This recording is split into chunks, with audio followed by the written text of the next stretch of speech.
Hi guys, అందరూ ఎలా ఉన్నారు? నేనైతే రీసెంట్గా పాండిచ్చేరికి వెళ్ళానండి. ఇప్పుడు నుంచి కాదు, చాలా రోజుల నుంచి అనుకుంటున్నాను. మన న్యూ గుంటూరు స్టేషన్ నుంచి అయితే జనశతాబ్ది ట్రైన్ ఉంటుందండి ఈవినింగ్ 4:30కి. సో దానికి ముందుగానే ట్రైన్ టికెట్స్ బుక్ చేసేసుకొని, ఇది మనకి చెన్నై వెళ్ళేటప్పటికి 11 అవుతుందన్నమాట. ఇంకా నేను చెన్నై సెంట్రల్లో 11కి అలా దిగిన తర్వాత మెట్రోస్ ఏమీ లేవు. సో అందుకని ర్యాపిడో బుక్ చేసుకున్నాను. ర్యాపిడో కూడా ఎందుకు అని అంటే నార్మల్ ఆటో ఛార్జెస్ ఎక్కువగా ఉన్నాయండి, అందుకని ర్యాపిడోకి ప్రిఫర్ చేశాను. అండ్ ఇక్కడ నుంచి కోయంబేడ్ బస్ స్టాండ్కి అయితే వెళ్ళిపోయి పాండిచ్చేరి బస్ అయితే ఎక్కేసాను. ఎర్లీ మార్నింగ్ 4 కల్లా పాండిచ్చేరి రూమ్లో చెక్-ఇన్ కూడా అయిపోయాను.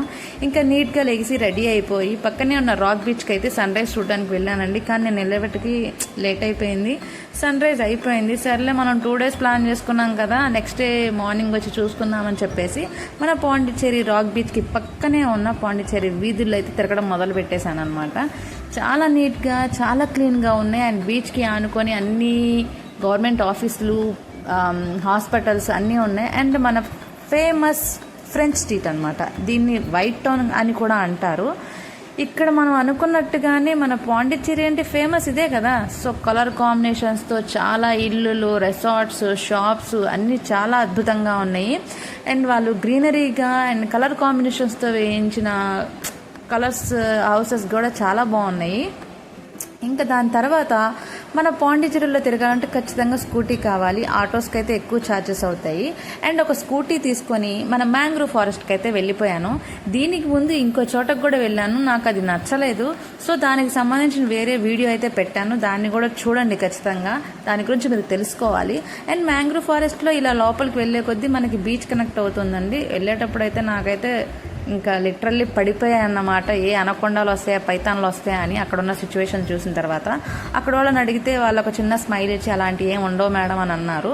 సో ఈ రైడ్లో మనకి 3 places అయితే చూపిస్తారు. ఇది ఫస్ట్ ప్లేస్ అన్నమాట. ఇక్కడ ఏముండవు, మామిడి తోటలు ఉంటాయి. దాంట్లో కూడా లోపలికి వెళ్ళి ఫోటోషూట్స్, రీల్స్, ఫొటోస్ దిగుతూ ఉంటారు. ఇది ఒక 15 minutes తిప్పి దీని తర్వాత మన పాండిచ్చేరి హార్బర్కి అయితే తీసుకెళ్తారు. ఇలా హార్బర్ని మనకి బయట నుంచి చూపించిన తర్వాత మన రివర్ బీచ్కి కనెక్ట్ అయి ఉంటుంది. దీన్ని రివర్ మౌత్ వ్యూ అని అంటారన్నమాట. సో దీన్ని కొంచెం దూరం నుంచి మనకు చూపిస్తారు, కంప్లీట్గా బీచ్లోకి కూడా తీసుకెళ్లరు, వెళ్ళడానికి ఉండదు. అండ్ దాని పక్కనే ఉన్న బీచ్కి అయితే వెళ్ళిపోయాం. ఎడ్జి బీచ్ అన్నమాట ఇది. అంటే ఏం లేదండి, పాండిచ్చేరిలో ఫేమస్ బీచెస్ అన్నమాట. ఈ బీచెస్లో కూడా ఈ రాక్స్ వల్ల ఏర్పడ్డ బ్రిడ్జెస్ కానీ ఇవే ఎక్కువగా ఉంటాయి. ఇంక ఇవన్నీ తిరిగిన తర్వాత ఈవినింగ్ అయిపోయింది. దాని పక్కనే ఉన్న ఒక అమ్యూజ్మెంట్ పార్క్లోకి కూడా వెళ్ళామన్నమాట. వెళ్ళి కొంతసేపు కూర్చొని మళ్ళీ మా రూమ్కి రిటర్న్ అయిపోయాము. రిటర్న్ అయిపోయే దారిలో అయితే క్యూట్ కార్ అయితే కనిపించింది. అండ్ ఇక్కడ పాండిచ్చేరిలో ఫేమస్ అయిన జిఎంటీ ఐస్ క్రీమ్స్. నాకు ఐస్ క్రీమ్స్ ఇష్టమే, అలానే ఎక్కువ తినను. కానీ ఈ జిఎంటీ ఫ్లేవర్స్ తిన్న తర్వాత నిజంగా ఇంత మంచి ఫ్లేవర్స్ కూడా ఉంటాయి ఐస్ క్రీమ్స్లో అనిపించింది. ఎంజాయ్ చేశాను. ఇంకా దాని తర్వాత మన ఫ్రెంచ్ స్ట్రీట్కి అయితే మళ్ళీ వెళ్ళిపోయాం. ఎర్లీ మార్నింగ్ చూశాను కదా, మళ్ళీ నైట్ ఎలా ఉంటుందో చూద్దామని వెళ్ళాను. ఇదైతే నేను స్టే చేసిన రూమ్ అండి. బయట నుంచి ఇలా ఉందన్నమాట. నేను మార్నింగ్ వెళ్ళడం వల్ల మార్నింగ్ టైం తీయలేకపోయాను, కానీ నెక్స్ట్ వీడియోలో అయితే ఉంటుంది. అండ్ దాని తర్వాత ఈట్ స్ట్రీట్కి వెళ్ళిపోయి బిర్యానీ ఆర్డర్ పెట్టుకొని తినేసి ఇంకా నైట్ ఇంకా రూమ్కి వెళ్ళిపోయాం. ఏం తిరుగుతాంలే అని చెప్పి నెక్స్ట్ డే తిరగొచ్చు అని.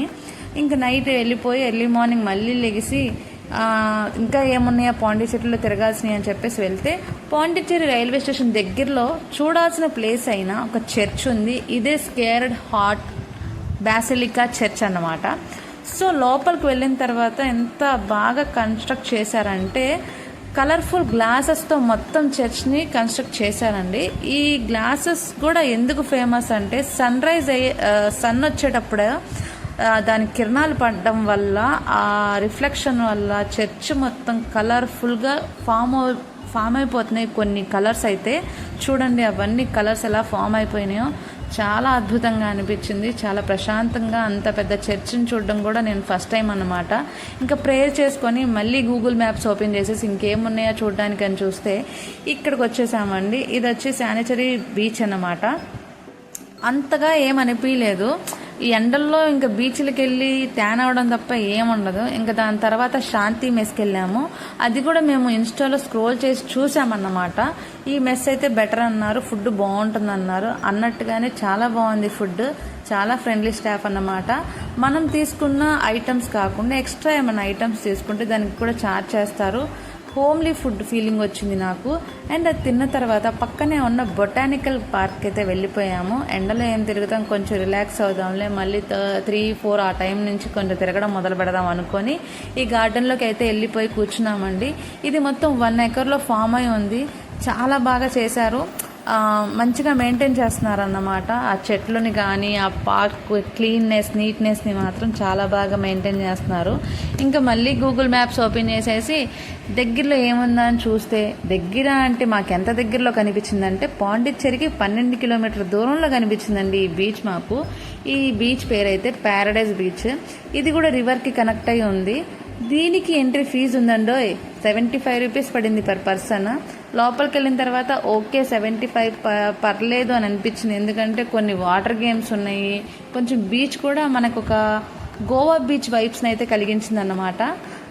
సో కొంచెం మా వాళ్ళు ఎంటర్టైన్ అయిపోయారు. అవన్నీ చూసుకొని మళ్ళీ 12 కిలోమీటర్లు పాండిచ్చేరికి వెనక్కి వచ్చి ఈట్ స్ట్రీట్కి వెళ్ళిపోయి, ఈ పాండిచ్చేరిలో ఫేమస్ ఇంకేమున్నాయి ఐటమ్స్ అని చూస్తే ఏమీ లేవు, మన సైడ్ ఉండేవి ఉన్నాయి. అండ్ మన వైపు కన్నా ఒక 10 రూపాయలు ఎక్కువే ఉంది కానీ ఛార్జ్ తక్కువ లేదు.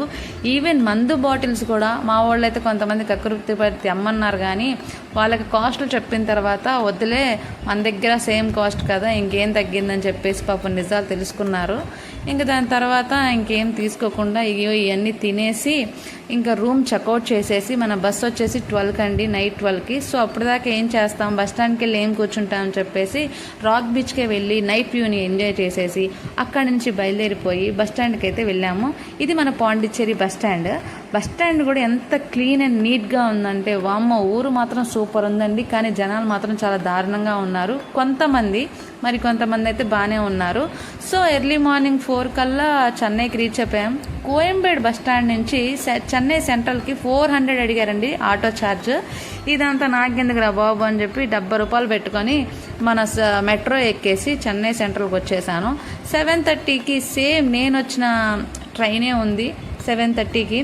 అది ఎక్కితే మనకి ఆఫ్టర్నూన్ 2 or 3 కల్లా న్యూ గుంటూరుకి వచ్చేస్తాము.